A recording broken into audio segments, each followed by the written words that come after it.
दया मुनिगांग शंगम श्री राधा मुकुंद युगलम तदहं नमामि। कि राधे तू मेरी मात है, पिता मेरे घनश्याम, इन दोनों के चरणन को मेरा कोटि कोटि प्रणाम। इन दोनों के चरणन को मेरा बारंबार प्रणाम। कि साज्यं त्रिवर्णि संयुक्तम वह्निना योजितं मया, दीपं गृहाण देवेश त्रैलोक्यं तिमिराकुरु।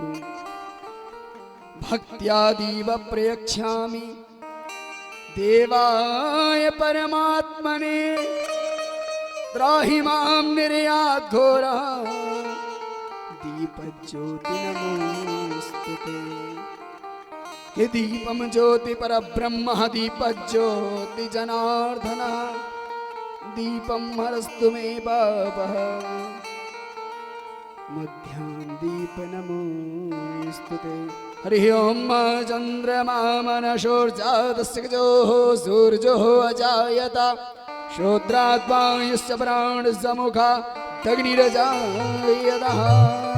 सभी भक्त स्वतः अपने स्थान पर खड़े हो जाएं, भागवत भगवान की प्रेम पूर्वक आरती करेंगे। श्री भागवत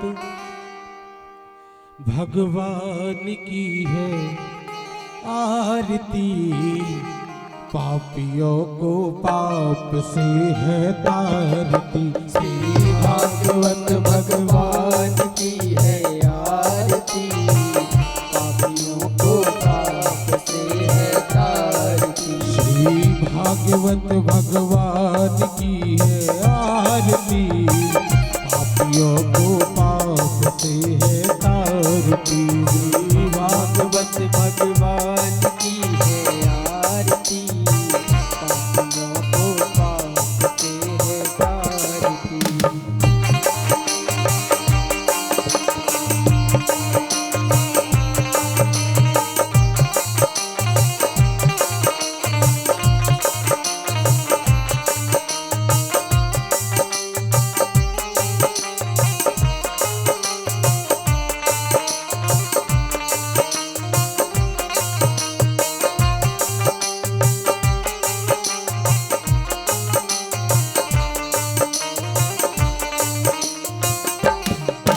ये अमर ग्रंथ, ये मुक्ति पंथ, ये पंचम वेद निराला, नव ज्योति जगाने वाला। ये अमर ग्रंथ, ये मुक्ति पंथ, ये पंचम वेद निराला, नव ज्योति जलाने वाला। हरि नाम यही, हरि नाम यही, हरि नाम यही, हरि नाम यही, हरि नाम यही, हरि नाम यही, हरि नाम यही, हरि नाम यही। जग के मंगल की आरती, पापियों को पाप से है तारती। श्री भागवत भगवान की है आरती, पापियों को पाप से है तारती।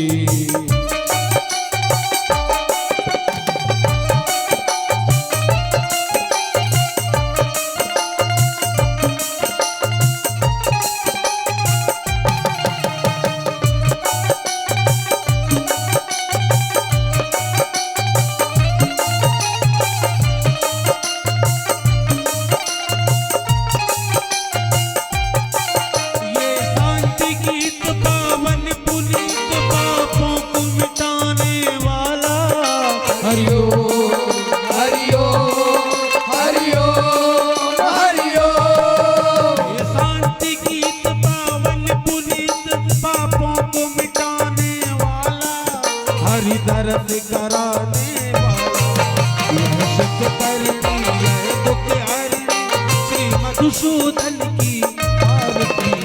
पापियों को पाप से है तारती। श्री भागवत भगवान की है आरती, पापियों को पाप से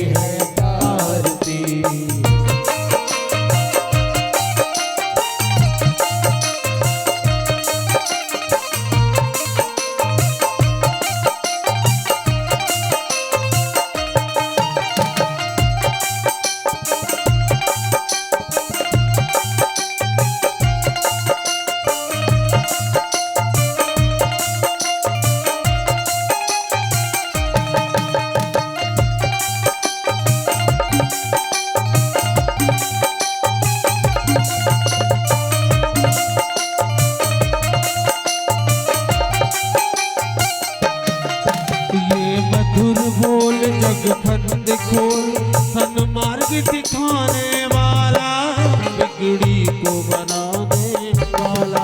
ये मधुर बोल जग बंद खोल सन्मार्ग बताने वाला बिगड़ी को बनाने वाला।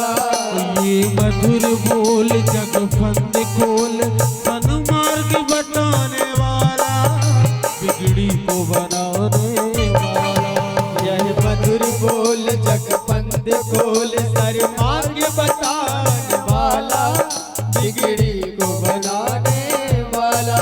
श्री राम यही घनश्याम यही मेरे राम यही घनश्याम यही ओ मेरे राम यही मेरे श्याम यही मेरे राम यही मेरे श्याम यही। प्रभु की महिमा की आरती पापियों को पाप से है आरती। श्री भागवत भगवान की है आरती पापियों को पाप से है आरती। कर्पूर गौरम करुणावतारम संसार सारम भुजगेन्द्रहारम सदा वसन्तम हृदयारविन्दे भवं भवानी सहितं नमामि। मंदार माला कुलकाल काले कपाल माला चित से किराए दिव्यांबराय दिगंबराय नमः शिवाय नमः शिवाय। गुरुर्ब्रह्मा गुरुर्विष्णु गुरुर्देवो महेश्वरा गुरुर्साक्षात् परम ब्रह्मा तस्मै श्री गुरुवे नमः। तस्मै श्री गुरुवे नमः। तस्मै श्री गुरुवे नमः। अरोर्दिक्यं समर्पयामि जलेन शीतलैर्गणं पुष्पैः वायुवन्दनम् आत्माभिवन्दनम् आरोग्यादिवन्दनम् मन्त्रपुष्पाञ्जलिः। कि सेवन्ति कामकुलचम्बकपाटलाब्जे पुण्याङ्गजाधिकरवीलरसालपुष्पैः विलवप्रवाह तुलसी दलमञ्जलिभिः त्वां पूजयामि जगदीश्वर मे प्रसीद। नानासुगन्धिपुष्पाणि यथा कालोद्भवानि च पुष्पाञ्जलिर्मया दत्त गृहाण परमेश्वरः। मंत्रपुष्पाञ्जलि समर्पयामि प्रार्थना नमस्कारान् नमस्करोमि। बोले बांके बिहारी लाल की जय। श्री राधा रानी सरकार की जय। भागवत महापुराण की जय। श्री सद्गुरुदेव भगवान की जय। जय जय श्री राधे श्याम की जय।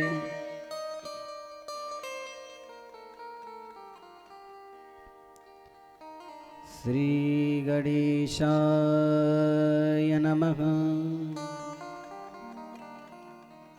श्री सरस्वत्यै नमः। श्री वेदपुरुषाय नमः। श्री गुरुभ्यो नमः। हरि ओम। हनुमते नमः।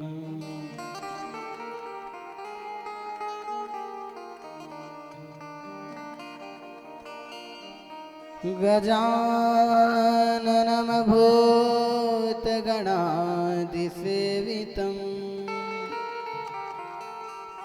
कपिध्वजम्बूफलचारुभक्षणम् उमासुतं शोकविनाशकारकम्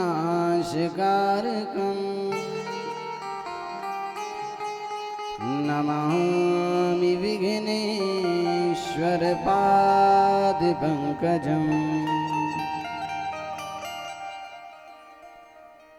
लम्बोदरं परमसुन्दरमेकदन्तम् रक्ताम्बरं त्रिनयनं परमं पवित्रम् उद्यद्दिवाकरविभोज्ज्वलकान्तिकान्तम् विघ्नेश्वरं सकलविघ्नहरं नमामि। ध्यानमूलं गुरोर्मूर्तिः पूजामूलं गुरोर्पदम् मन्त्रमूलं गुरोर्वाक्यम् मोक्षमूलं गुरुकृपा अतुलितबलधामं हेमशैलाभदेहम्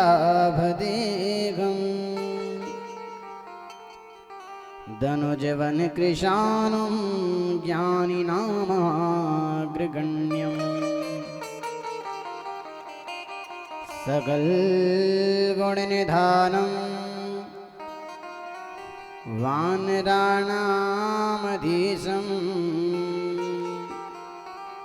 रघुपतिप्रियभक्तं वातजातं नमामि। कृष्णाय वासुदेवाय देवकी नन्दनाय च नन्दगोपकुमाराय श्रीगोविन्दाय नमो नमः। बोलिए बांके बिहारी लाल की जय।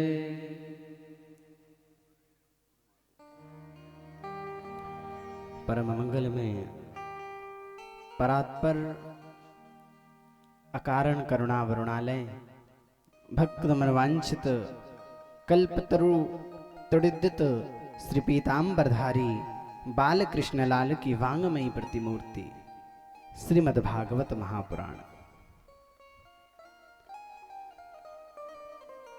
परम सौभाग्य की बात कि आज हमारे ग्राम भकरवारा में कथा का द्वितीय दिवस श्रीमद्भागवत रूपी ज्ञान गंगा बहने चली है, जिसमें हमें ही नहीं बल्कि समस्त भक्तों को गोता लगाना है।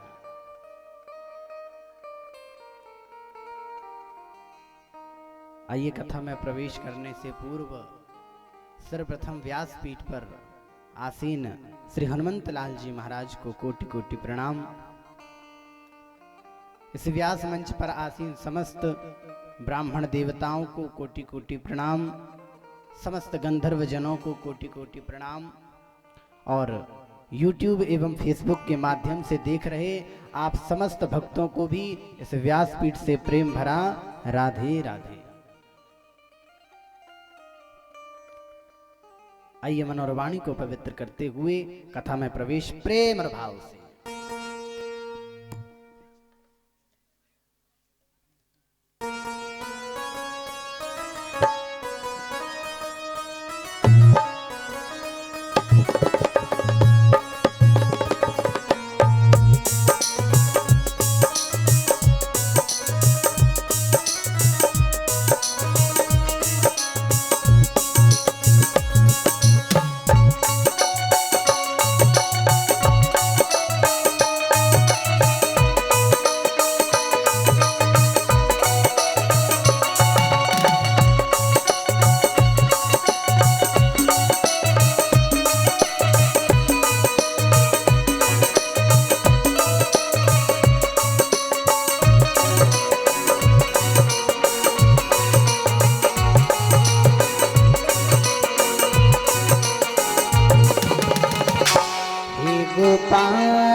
कृष्ण गोविंद गोविंद हे गोपाल राधा कृष्ण गोविंद गोविंद हे गोपाल राधा कृष्ण गोविंद गोविंद हे गोपाल राधा कृष्ण गोविंद गोविंद कृष्ण गोविंद गोविंद राधे गोविंद गोविंद कृष्ण गोविंद गोविंद राधे गोविंद गोविंद कृष्ण गोविंद गोविंद राधे गोविंद गोविंद कृष्ण गोविंद गोविंद राधे गोविंद गोविंद हे गोपाल राधा कृष्ण गोविंद गोविंद हे गोपाल राधा कृष्ण गोविंद गोविंद हे गोपाल राधा कृष्ण गोविंद गोविंद हे गोपाल राधा कृष्ण गोविंद बड़े गोविंद भाव में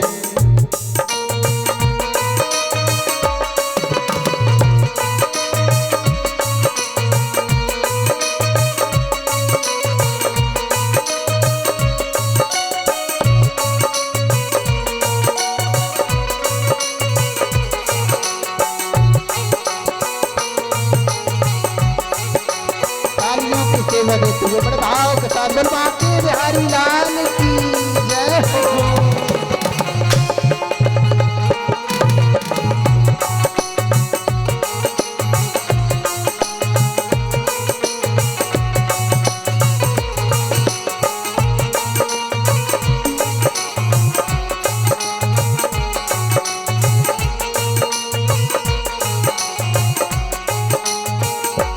कृष्ण गोविंद गोविंद राधे गोविंद गोविंद कृष्ण गोविंद गोविंद राधे गोविंद गोविंद कृष्ण गोविंद गोविंद राधे गोविंद गोविंद कृष्ण गोविंद गोविंद राधे गोविंद गोविंद कृष्ण गोविंद गोविंद राधे गोविंद गोविंद कृष्ण गोविंद गोविंद राधे गोविंद गोविंद कृष्ण गोविंद गोविंद राधे गोविंद गोविंद कृष्ण गोविंद गोविंद राधे गोविंद गोविंद हे गोपाल राधा कृष्ण गोविंद गोविंद हे गोपाल राधा कृष्ण बड़े भाव से गोविंद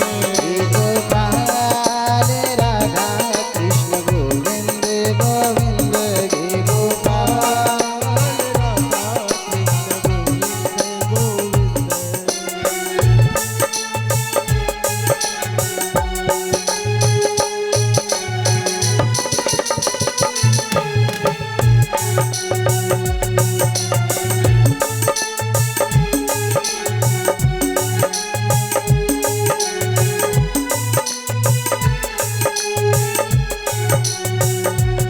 आओ आओ रे सावरिया नंदलाल जी मेरे प्राणों से प्यारे गोपाल जी आओ आओ रे सावरिया नंदलाल जी मेरे प्राणों से प्यारे गोपाल जी आओ आओ रे सावरिया नंदलाल जी मेरे प्राणों से प्यारे गोपाल जी आओ आओ रे सावरिया नंदलाल जी मेरे प्राणों से प्यारे गोपाल जी मेरे प्राणों से प्यारे गोपाल जी मेरे प्राणों से प्यारे गोपाल जी मेरे प्राणों से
को कर दी वो मेरे प्राणों से प्यारे जो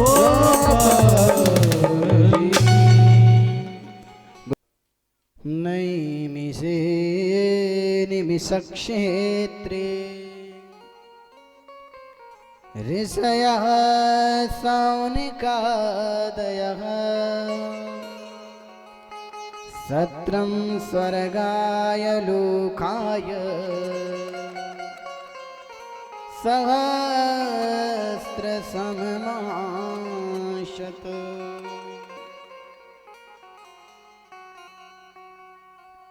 नैमिषे निमिषक्षेत्रे नैमिषारण्य की पवित्र भूमि पर पावन भूमि पर शौनकादिक 88,000 ऋषिगण महात्मा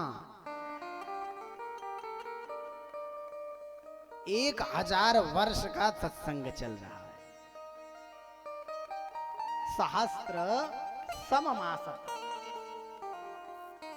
कितने वर्ष तो 1,000 वर्षों से सत्संग चल रहा है।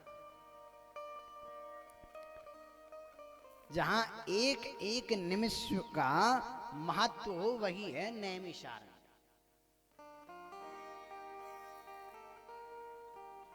जिस भूमि पर जाकर इस चंचल मनश्चक्र को शांति मिले वो है नैमिषारण्य।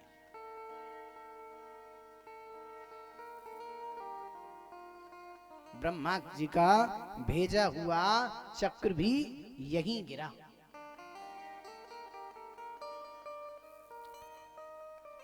इसलिए इसका नाम चक्र तीर्थ भी।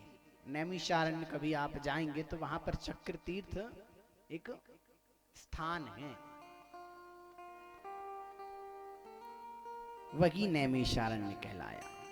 परंतु हमारा भी जो मन का चक्र है ना, मनश्चक्र, मन रूपी जो चक्र है, जहां शांत हो जाए वहीं भगवान के कथा की सबसे पावन भूमि है।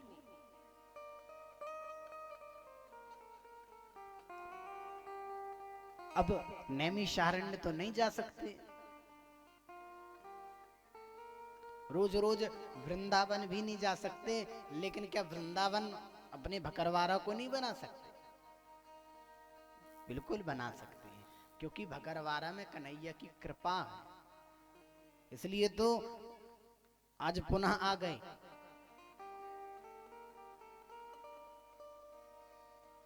नहीं तो हमने तो विचार ही नहीं किया था, क्योंकि अब हमने लिया है 18 वर्षों में 18 महापुराण का संकल्प। अब इस वर्ष शिव पुराण होना है। मैंने सोचा प्रति वर्ष तो होगी कथा, परंतु अलग अलग पुराण होंगे। लेकिन कन्हैया का मन नहीं लगा, तो कन्हैया ने सोचा चलो एक वर्ष भी पूरा नहीं हो पाया, और फिर कन्हैया ने बुला लिया। अब भोले बाबा तो आएंगे 2 महीने बाद। इस वर्ष शिव पुराण होना है।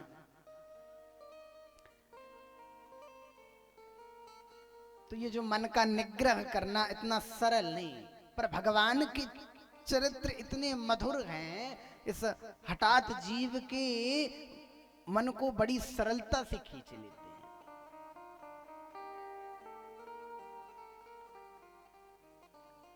इसलिए हमारे कन्हैया 3 जगह से टेढ़े भी हैं। अच्छा, किसी भी वस्तु को यदि कहीं फंस जाती है तो कैसे खींचा जाता है? यदि आप कुछ सीधी वस्तु लगा दो तो नहीं। छोटे में हम लोग इमली तोड़ा करते थे तो पहले एक बांस लिया करते थे, बांस में एक लकड़ी टेढ़ी करके वो करना पड़ता था, तब जाकर के वो इमली टूटती थी। तो यदि कोई वस्तु फंसी है तो उसे निकालने के लिए हमें पहले कुछ टेढ़ा लगाना पड़ेगा। और कन्हैया तो 3 जगह से टेढ़े, इसलिए वो जल्दी अपनी ओर खींच लेते।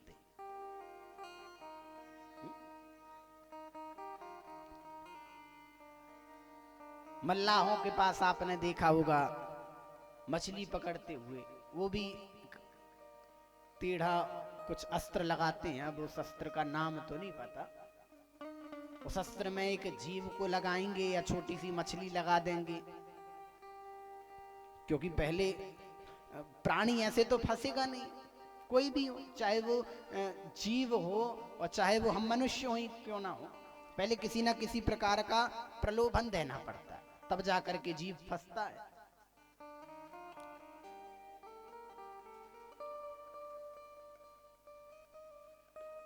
अब जहां मछली ने खाया कि कांटा छुप गया और वो फंस गई। अब चाहे जितना भी छटपटा ले पर बचने वाली नहीं।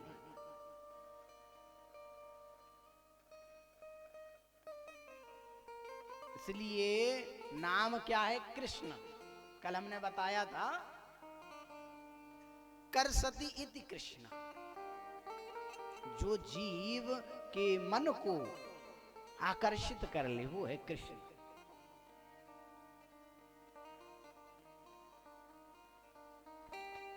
सत्रम स्वर्गाय लोकाय। आज सूत जी महाराज से 6 प्रकार के प्रश्न कर रहे हैं। नैमिषारण्य की पवित्र भूमि पर बैठ करके सत्संग चल रहा हजारों वर्ष। प्रश्न क्या करते हैं? किम श्रेयः शास्त्र सारः कः स्वावतार प्रयोजनम् किम कर्म केवताराश्च धर्मः कं शरणं गतः। सूत जी से शौनक जी ने 6 प्रश्न किए। किम श्रेयः शास्त्र सारः। पहला प्रश्न कि प्राणी मात्र का कल्याण कैसे। अच्छा एक बात बता दूं, वो प्रश्न जो शौनक जी ने उनसे सूत जी से किए वो प्रश्न हमारे मन में भी उठते हैं। हमारे मन में भी ये भाव आता है, सभी के मन में क्या भाव आता है कि हमारा कल्याण कैसे। पहला प्रश्न। दूसरा प्रश्न, शास्त्र तो बहुत हैं लेकिन मनुष्य के पास समय कम है।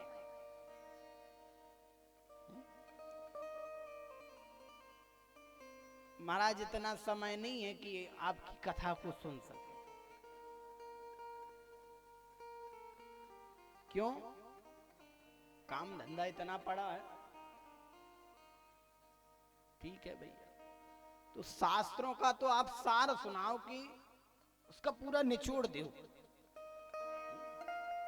कोई गन्ना नहीं खाना चाहता लेकिन गन्ने का रस सब पीना चाहते हैं। तो आप तो महाराज हमें शास्त्रों का सार बतलाइए। और तीसरा प्रश्न करते हैं कि भगवान यदि सर्व समर्थ हैं, सब कुछ कर लेने वाले हैं, तो फिर वो अवतार क्यों लेते हैं? अरे जिनके संकल्प मात्र से संसार का सृजन होता है, तो क्या उनके संकल्प मात्र से दुष्टों का संहार नहीं हो सकता? आप तो सब कुछ करने वाले हैं। तो प्रभु ये बताइए कि भगवान का जन्म क्यों होता है? वो तो अजन्मा है।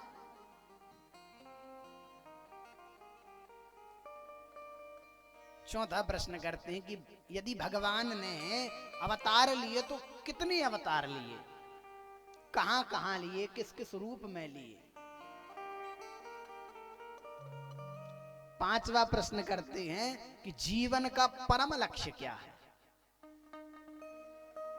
हमारा भी सारा जीवन बीत जाता है लेकिन हमें हमारा लक्ष्य समझ में नहीं आ पाता, नहीं पहचान पाते कि हमारा लक्ष्य क्या है। क्योंकि इस संसार के कार्य में इतना व्यस्त हैं कि हमें हमारा स्वयं का लक्ष्य ही पता नहीं चल पाता। तो जीवन का परम लक्ष्य क्या है?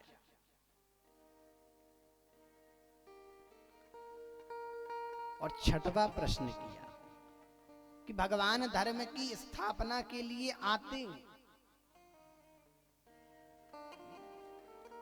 कहा है ना, धर्म संस्थापनार्थाय संभवामि युगे युगे, गीता में आया श्लोक। धर्म की स्थापना के लिए तो परमात्मा आते हैं, ठीक है, लेकिन जब धर्म की स्थापना करते हैं और उसके बाद जब भगवान अपनी लीला संपन्न करके चले जाते हैं, तो फिर वो धर्म किसकी शरण में जाता है? धर्मः कम शरणं गतः।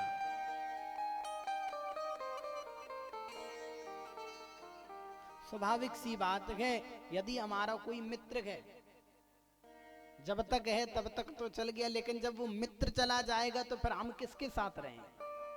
उसी प्रकार धर्म अभी शरण में किसकी है? परमात्मा की। लेकिन जब वो परमात्मा अपने धाम को चला जाता है, गोलोक धाम को चला जाता है, तो फिर धर्म कम शरणम गतः, धर्म किसकी शरण में जाएगा? इन 6 प्रश्नों को जैसे ही प्रभु ने सुना है, सूत जी महाराज प्रसन्न हो गए। बोले, महात्माओं,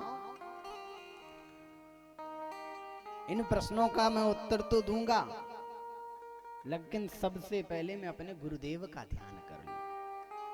अपने गुरुदेव का ध्यान किया। सूत जी महाराज के गुरु कौन हैं? तो श्री शुकदेव जी महाराज। सुखदेव जी कौन? तो व्यास जी महाराज के सुपुत्र हैं शुकदेव जी महाराज।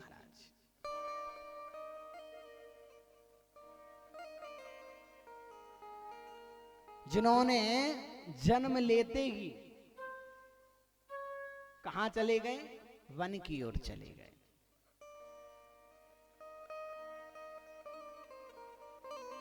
उन व्यास जी महाराज के पुत्र।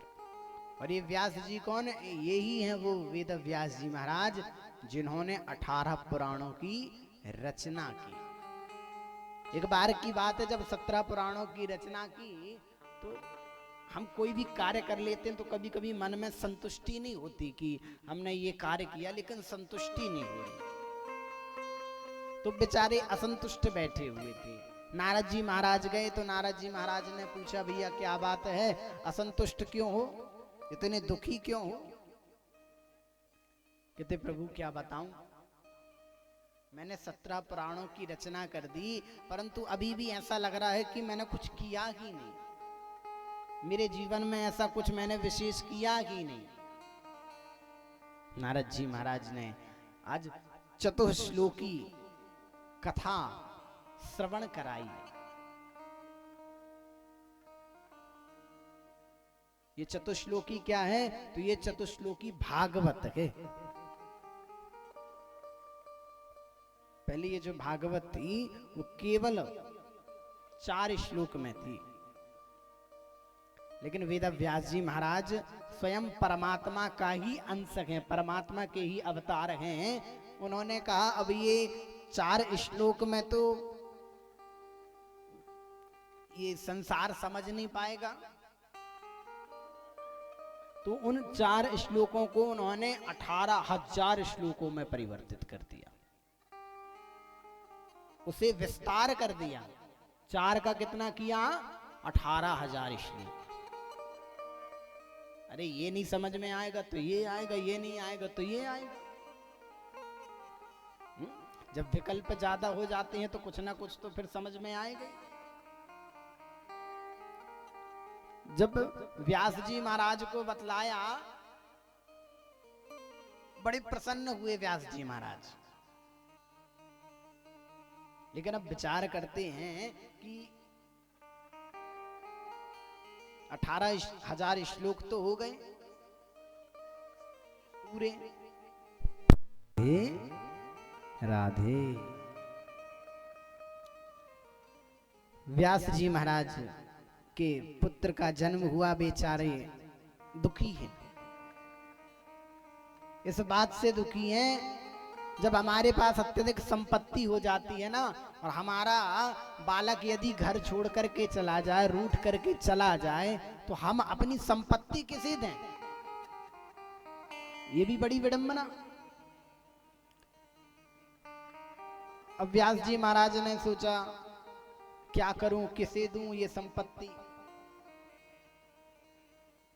मेरा एक ही बालक था, जैसे तैसे बालक ने जन्म लिया।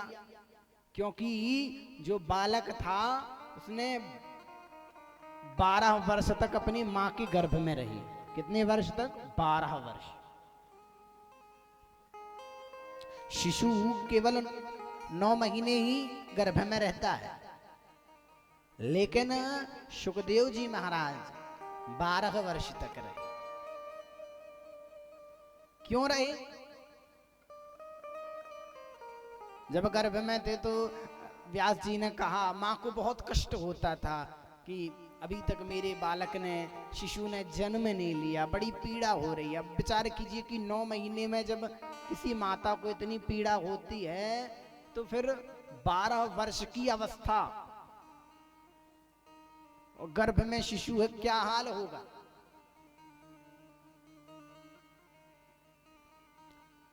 व्यास जी ने कहा,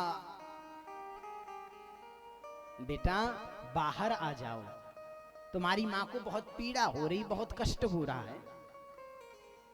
कहने लगी, नहीं पिताजी मैं नहीं आऊंगा। क्यों?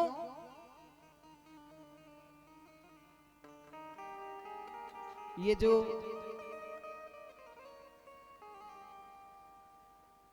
बोलिए बाके बिहारी लाल की जय।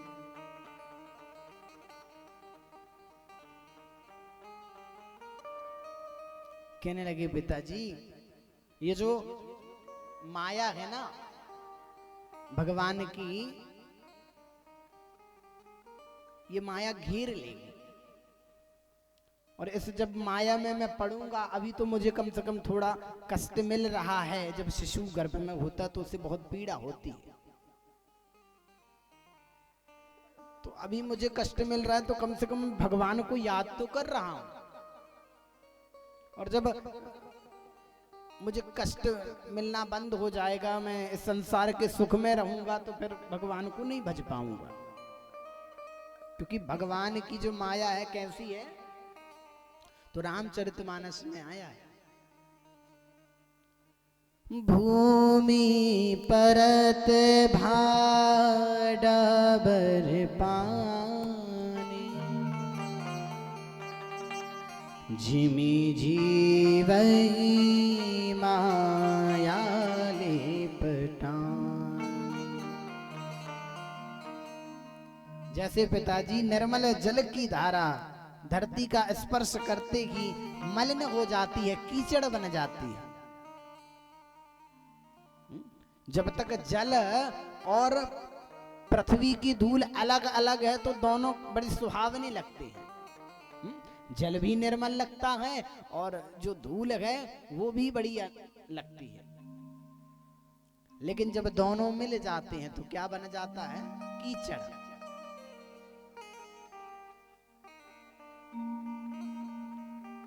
ऐसे ही जीव जन्म लेते ही माया में मलिन हो जाता है, माया में मिल जाता है।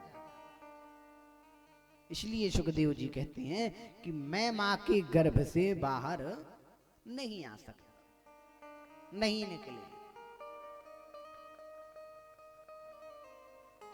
लेकिन फिर व्यास रूपी नारायण ने आशीर्वाद दिया सुखदेव जी महाराज को। माया को सब कोई भजे, पर माधव भजे न कोई। जो कदापि माधव भजे, तो माया चेरी हो।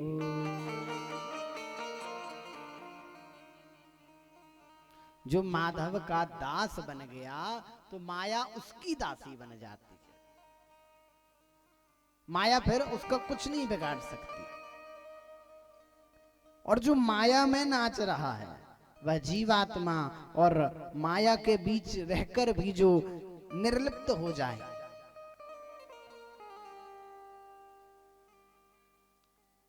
वही कहता है महात्मा।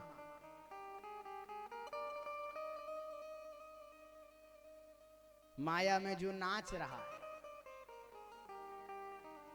कैसा? माया के ऊपर नाच रहा है, माया में अर्थात माया के साथ है तो, लेकिन वो जान रहा है कि माया क्या है और माधव क्या है। वो माधव को भज रहा है, माया उसके पीछे नाच रही है।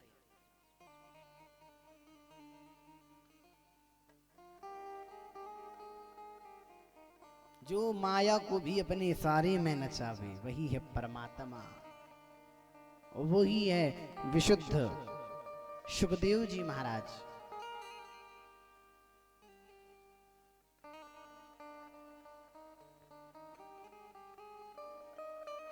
आज पुत्र वन में चला गया है, विचार कर रहे हैं कि क्या किया जाए,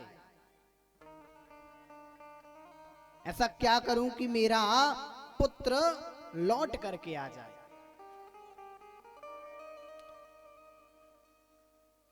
तो अपने दो शिष्यों को भेजा, दोनों शिष्यों के द्वारा एक एक श्लोक दोनों को कहा कि जाओ इसका पाठ करना। जंगल में जब समिधा लेने जाना, लकड़ी, समिधा शुद्ध वाक्य है, लकड़ी अशुद्ध वाक्य है। जब हम कोई अनुष्ठान करते हैं, जब कोई धार्मिक कार्य करते हैं, तो हमें लकड़ी नहीं कहनी चाहिए। हम लोग कहते हैं ना, कभी कभी हवन करते हैं, हवन करते करते कहने लगे गुरुजी लकड़ी तो लगा लो। लकड़ी नहीं कहना चाहिए, लकड़ी केवल एक ही जगह लगती है। एक ही जगह लकड़ी लगती है और एक ही जगह आगी भी लगाई जाती है, बाकी जगह अग्नि प्रज्वलित तो होती है और समिधा लगाई जाती है। तो गुरुजी कहते हैं कि जाना तो इस मंत्र को उच्चारण करते हुए जाना।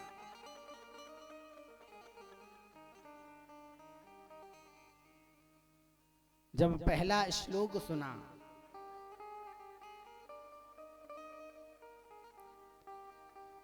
एक शिष्य ने भगवान के पहले नाम को गाया, श्लोक के माध्यम से। वरहापीडं नटवरवपुः कर्णयो कर्णिकारम् बिभ्रद्वासः कनककपिशं वैजयन्तीं शमालाम्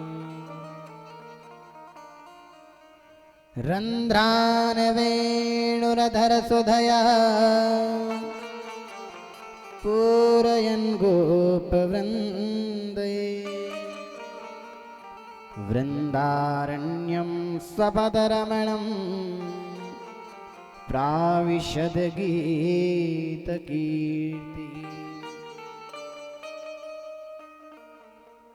वरहापीडं नटवरवपुः कर्णयोः कर्णिकारम्।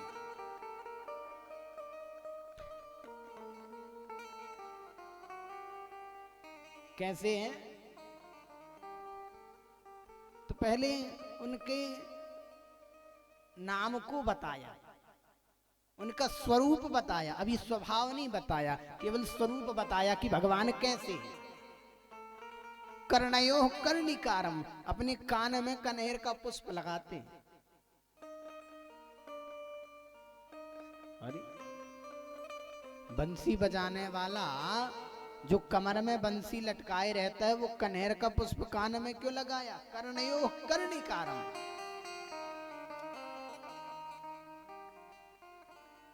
तो कहते हैं कि भगवान जब गैया चराने जाया करते थे तो गौ चराते समय भगवान कान में पुष्प लगा लेते थे। यदि दाहिने कान में लगाए हैं तो गोपियां समझ जाती थी कि आज कन्हैया दक्षिण की ओर जाएंगे गैया चराने। यदि बाएं कान में लगा ले तो समझ जाएं कन्हैया बता के तो जाते नहीं थे किसी गोपी से, तो एकमात्र इशारा हो जाता था कन्हैया का।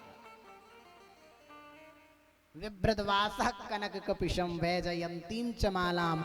माला कौन सी पहनते? तो वैजंती की माला। रंधान वेणुरद्रशुधया पूरयन गोप वृंदई वृंदारण्यम स्वपदरमणम प्राविशद गीत कीर्ति। वृंदावन में जिसकी महिमा निरंतर गाई जा रही है। सुखदेव जी महाराजन जैसे ही इस श्लोक को सुना बड़े प्रसन्न हो गए, मंत्रमुग्ध हो गए, लेकिन कहने लगे नाम तो है, नाम तो किसी का भी हो सकता है, स्वरूप तो किसी का भी अच्छा हो सकता है। नाम और स्वरूप को देख करके हम किसी पर मोहित ना हो। यदि मोहित होना है तो उसके स्वभाव को देख करके होइए। और दूसरा श्लोक गा करके जब स्वभाव का वर्णन किया है तो सुखदेव जी से रहा नहीं गया। सुखदेव जी तुरंत गए उन दोनों शिष्यों के पास, कहने लगे भैया तुम ये श्लोक कहां से सीख करके आए हो, किसने तुम्हें ये श्लोक दिए? बड़ी सुंदर सुंदर श्लोक हैं। कहने लगे आप तो इन 2 श्लोकों में ही मंत्रमुग्ध हो गए, ऐसे हमारे पास 1-2 नहीं बल्कि 18,000 श्लोक पड़े हुए। हमारे पास 18,000 श्लोकों का भंडार पड़ा हुआ है, यदि आपको चाहिए है तो। कहने लगे कौन है आपके गुरुजी? कहने लगे कोई और नहीं बल्कि आपके ही पिता श्री वेद व्यास मुनि जी, जिन्होंने भागवत की रचना की। अच्छा, क्या तुम मुझे ले चलोगे वहां? कहने लगे अवश्य, आपको ले भी चलेंगे और आपको 18,000 श्लोक भी श्रवण करवाएंगे। और यही सुखदेव जी महाराज ने व्यास जी महाराज से 18,000 श्लोकों का श्रवण किया। प्रातः काल पंडित जी उन श्लोकों को बोलते हैं, समय मिले तो 2, 5, 10 मिनट, आधा घंटा, 1 घंटा बैठ करके बढ़िया श्रवण कीजिए। देखिए हम तो केवल प्रवचन कर रहे हैं। देव भाषा क्या है? संस्कृत। जब हम संस्कृत के श्लोक बोलते हैं तब परमात्मा सुनते हैं। देववाणी है संस्कृत।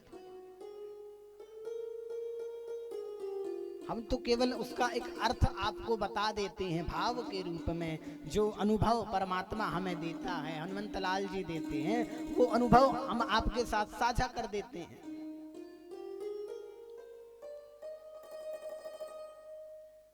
तो देववाणी है संस्कृत।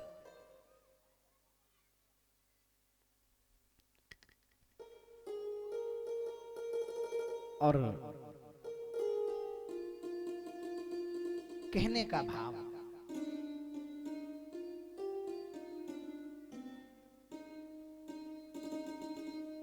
धर्म। सौनकादिक ऋषिगणों ने पूछा कि ये सुखदेव जी महाराज तो वेदव्यास जी महाराज के शिष्य भी हो गए और उनके पुत्र भी हो गए, क्योंकि यही पुत्र हैं और यही फिर शिष्य भी बने। श्लोकों को श्रवण किया, भागवत जी को श्रवण किया।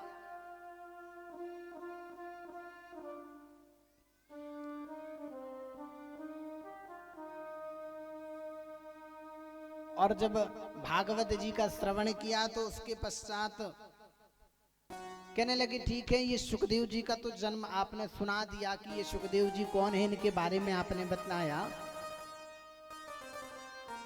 सुना है कि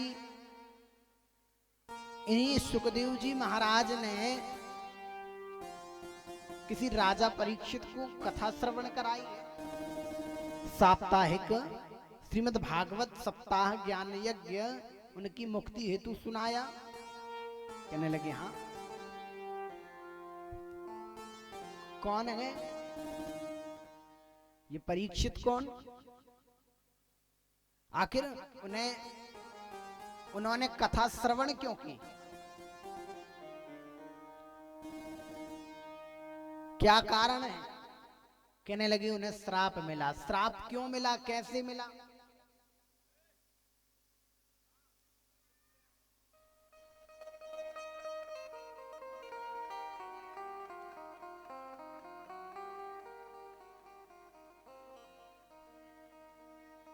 अब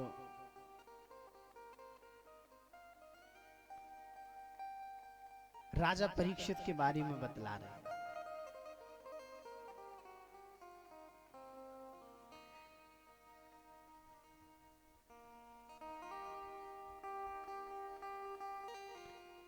यदा मृधे कौरव संजयाना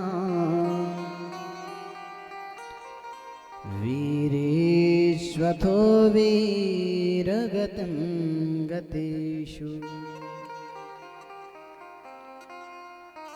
व्रकोदरा विदगदाभिमर्श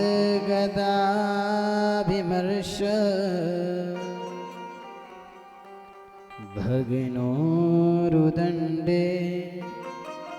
धृतराष्ट्रपुत्रे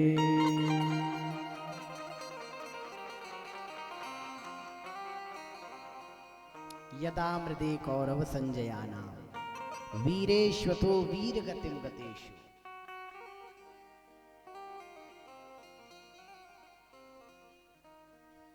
आज भारतवर्ष की उस कुरुक्षेत्र की भूमि पर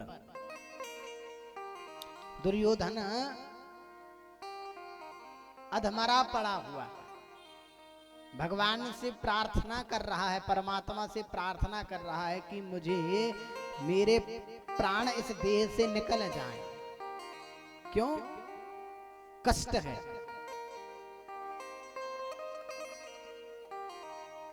जब हमारी अधोगति हो जाती है हमें भी लगता है कि भगवान अब हमें उठा ले। तो हे परमात्मा, कराह रहा है बेचारा। क्यों? क्योंकि भीम ने अपनी गदा का इतना प्रहार किया है उरुदंड में कि आज ना तो वो यहां का है ना वहां का, ना तो मृत्यु को ही प्राप्त हो पा रहा।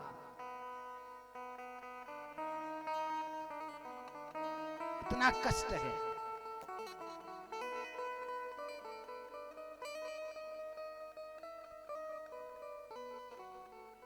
रात्रि का समय हो गया। अश्वत्थामा जी पास में आए। पहले तो अश्वत्थामा जी ने बहुत ताने मारे, कहने लगे कि काश यदि मुझे सेनापति बनाया होता ना तो तुम्हारी ये गति नहीं होती। तुमने सेनापति बनाया अपने पितामह भीष्म को, और जब वो बाणों की सैया में चले गए तो बना दिया कर्ण को। अरे मुझे बनाया होता तो आज शायद ये स्थिति ना होती। दुर्योधन कहता कैसी बात करते हो, अभी मैं इतने कष्ट में हूं और तुम्हें यहां वहां की बातें सूझ रही हैं। अरे तुम्हें सेनापति बनना है ना, चलो मैं तुम्हें सेनापति बनाता हूं। अभी मैं तुम्हारा तिलक करता हूं। अपने ही रक्त से और तिलक कर दिया। जीवन पर्यंत तो इतने पाप किएगी, कभी पांडवों को मारने की चेष्टा की, बहुत प्रयास किया, कुंती माता को मारने का प्रयास किया, द्रौपदी का चीरहरण करवाया, और आज एक और पाप कर बैठा। मृत्यु से पूर्व एक और पाप कर दिया। क्या? अपने रक्त से एक ब्राह्मण का तिलक कर दिया। एक क्षत्रिय ने ब्राह्मण का तिलक किया, परंतु कैसा? अपने रक्त से। अब भला क्या उसकी सदगति होगी? नहीं।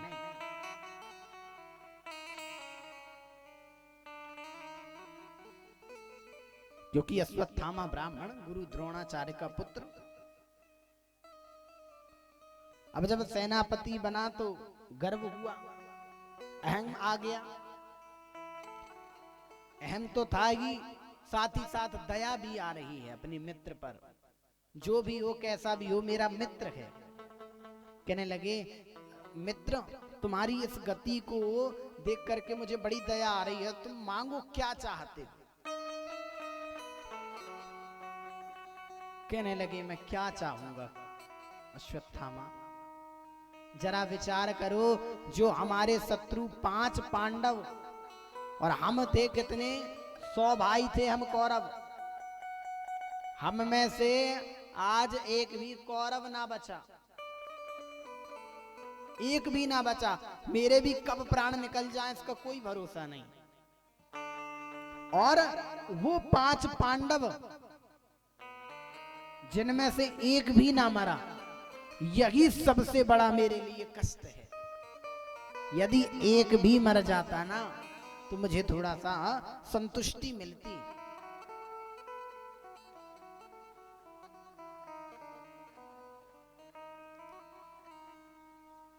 क्या कर सकता हूं? कहने लगे, बस कुछ नहीं करो, तुम तो किसी एक का सर लेकर के आ जाओ और कम से कम मेरी आत्मा को शांति मिलेगी। ये मेरी अंतिम इच्छा ही समझ लो कि मुझे आप 5 पांडव में किसी का भी सर लेकर के आ जाओ। मेरी अंतिम इच्छा यही है। ठीक है।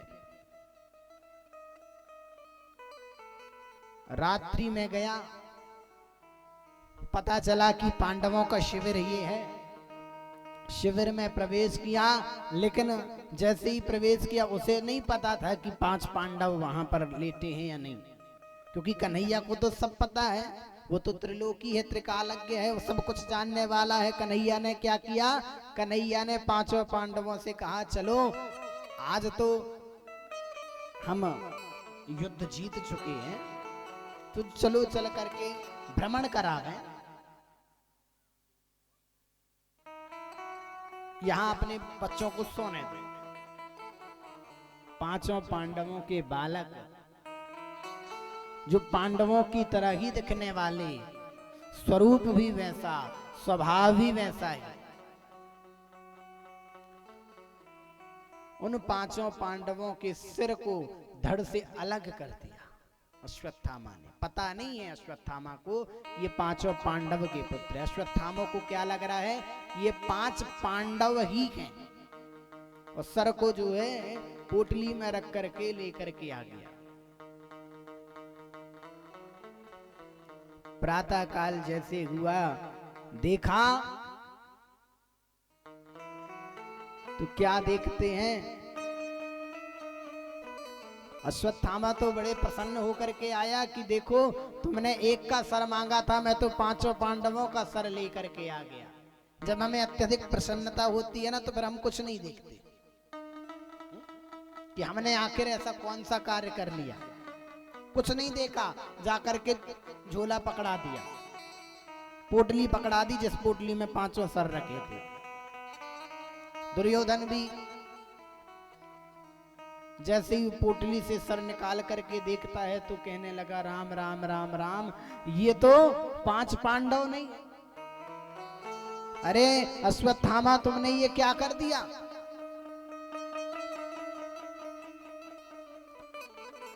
तुमने तो हमारे वंश में पानी देने वाला भी नहीं छोड़ा।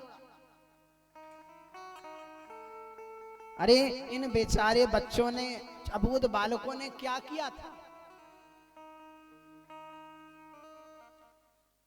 क्यों मार दिया इनको?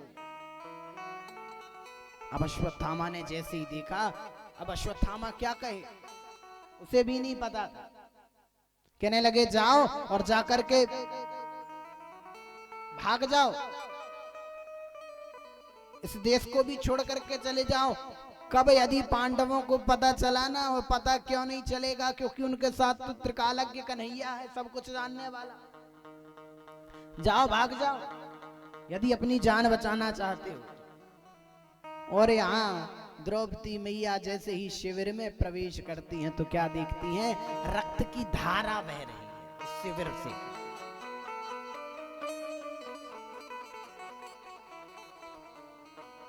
माता शिशूनां निधनं सुतानां निशम्य घोरं परितप्यमाना तदा रुदद्बाष्पकलाकुलाक्षी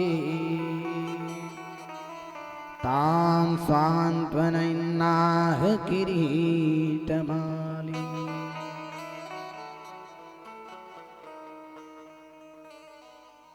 बेचारी द्रौपदी मैया रुदन करने लगी।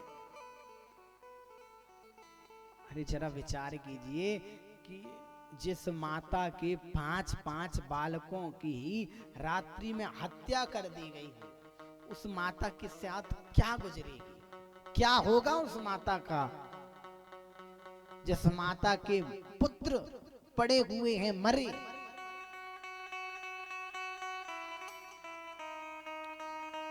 द्रौपदी की इस व्यथा को देख करके अर्जुन ने अपना गांडीव उठा लिया और तुरंत क्रोध में भर करके प्रतिज्ञा कर डाली, हे द्रौपदी दुखी मत हो, जिस दुष्ट ने ये दुष्कर्म किया है उसे मैं तुम्हारी आंखों के सामने ला करके मृत्यु दंड दूंगा। ऐसा कहकर के गांडीव उठा करके अर्जुन चल पड़े। गोविंद के द्वारा संचालित उस रथ में बैठ करके अश्वत्थामा का पीछा किया। अश्वत्थामा भागा कि बचूंगा नहीं। जब जान ही लिया है अर्जुन तो मुझे छोड़ने वाला तो है नहीं, तो अपने बचाव के लिए उसने अर्जुन पर ब्रह्मास्त्र चला दिया। जब हम किसी प्रकार का अत्याचार करते हैं और यदि हमें पुलिस पकड़ने लगती है और जब हम ये जान जाते हैं कि अब पुलिस तो पकड़ लेगी और पकड़ेगी तो फिर मार भी डालेगी, तो अपने बचाव के लिए फिर हम 1-2 को मार भी देते। तो उसी प्रकार ब्रह्मास्त्र चला दिया कि अब अर्जुन तो मुझे मारेगा ही, हो सकता है ब्रह्मास्त्र चला करके मैं बच जाऊं। अर्जुन घबरा गए। भगवान बोले अर्जुन तुम क्यों घबराते हो, तुम्हें तो ब्रह्मास्त्र चलाना आता है ना, तुम भी चलाओ। तुरंत अर्जुन ने भी ब्रह्मास्त्र छोड़ दिया, दोनों ब्रह्मास्त्र टकराए। भगवान बोले अर्जुन तुरंत शांत करो। तुरंत अर्जुन ने अपने दिव्य ब्रह्मास्त्र के प्रभाव को शांत कर दिया। शांत क्यों करवाया? क्योंकि यदि दोनों ब्रह्मास्त्र आपस में टकरा गए ना तो ये सारी सृष्टि खंड खंड हो जाएगी। इसलिए तुम अपना ब्रह्मास्त्र शांत कर दो। अश्वत्थामा को बंदी बना लिया, रस्सियों में बुरी तरह बांध करके रथ में लाकर पटक दिया। भगवान कहते हैं इसे क्यों बांध रहे हो, इसे यही मृत्यु दंड दे दो, ये आतताई है। सोते हुए प्रबल शत्रु को भी कोई नहीं मारता, लेकिन इसने तो सोते सोते अबूझ बच्चों को मार डाला। मत्त प्रमत्तम अनुमत्तम स्वप्न बालम स्त्रियं गणम प्रपन्नम विरतम वीतम नारिपुम हन्ति धर्मवित्। धर्मवेत्ता पुरुष स्त्री को, बालक को, मतवाले को, पागल को और सोते हुए शत्रु को कभी नहीं मारते। इसने अधर्म किया है अर्जुन, छोड़ना मत। अर्जुन ने कहा सरकार छोड़ने वाला तो नहीं हूं, परंतु द्रौपदी को वचन दिया है ना, इसलिए वहीं मारूंगा। और पशुओं की तरह रस्सी में बांध करके अश्वत्थामा को रथ में डाल करके द्रौपदी के सामने लाकर खड़ा कर दिया। जो ही द्रौपदी की दृष्टि अश्वत्थामा पर पड़ी, तुरंत खड़ी हो गई और अश्वत्थामा की रस्सियां खोलने लगी। मुच्यता मुच्यता में स ब्राह्मणो नितरां गुरु। अरे क्या कर रहे हो महाराज, ये तो ब्राह्मण देवता है और केवल ब्राह्मण ही नहीं बल्कि अपितु आपका गुरुदेव का पुत्र है। अरे गुरु पुत्र भी तो गुरुदेव के समान है, वो भी उतना ही वंदनीय है जितने गुरुदेव वंदनीय है। और आपने इसे बांध रखा है, भूल गए गुरुदेव के एहसानों को, भूल गए गुरुदेव के सिखाए हुए धनुर्विद्या को। ये वही है जिनके पिताजी ने आपको ब्रह्मास्त्र चलाना सिखाया। ये वही है जिन्होंने जिनके पिताजी ने आपको धनुर्विद्या सिखाई। अपने पुत्र को वो अस्त्र शस्त्र विद्या नहीं सिखाई जो आपको सिखाई।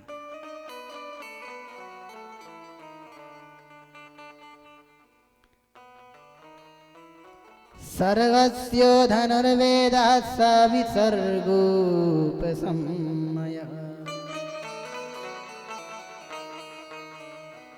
वो अस्त्र के रहस्य बतलाए हैं जो किसी को नहीं दिए। धनुर्वेद में जितने भी रहस्य थे सब तुम्हें प्रदान किए हैं। और जिन गुरुदेव ने इतने रहस्य आपको दिए, आज वही गुरुदेव के पुत्र के रूप में जो तुम्हारे सन्मुख खड़े हुए हैं,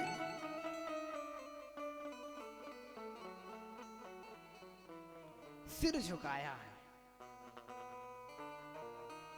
पशुओं की तरह बंदी बना रखा है।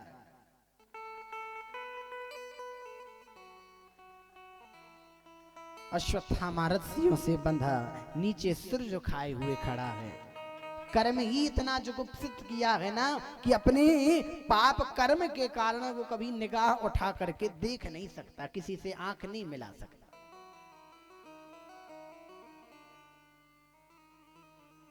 अश्वत्थामा स्वयं ही लज्जित हो रहा है। द्रौपदी उन्हें मुक्त करने की प्रार्थना करती है। अर्जुन बोले, देवी क्या तुम भूल गई, तुम्हारे एक नहीं बल्कि 5 पुत्रों को सोते सोते इसने समाप्त कर दिए और तुम अभी भी इस पर दया रखती हो। द्रौपदी ने कहा, महाराज इस पर तो बिल्कुल भी दया नहीं आ रही है, लेकिन ये जो शोक का सागर में मैं डूब रही हूं, किसी दूसरी मां को मैं क्यों डुबाऊं? अरे मैं तो दुखी हूं ही, मुझे तो कष्ट मिल ही रहा है ना। मेरे तो 5 बालक मर ही गए हैं। क्या इसे मारने से, क्या इसकी मां जब ये मर जाएगा तो इसकी मां भी तो दुखी होगी? जरा विचार कीजिए कि मेरे 5 बालक मर गए तो मुझे इतनी पीड़ा हो रही, जिसका एक लौता बालक हो, एक लौता बच्चा हो, उसके साथ क्या स्थिति होगी?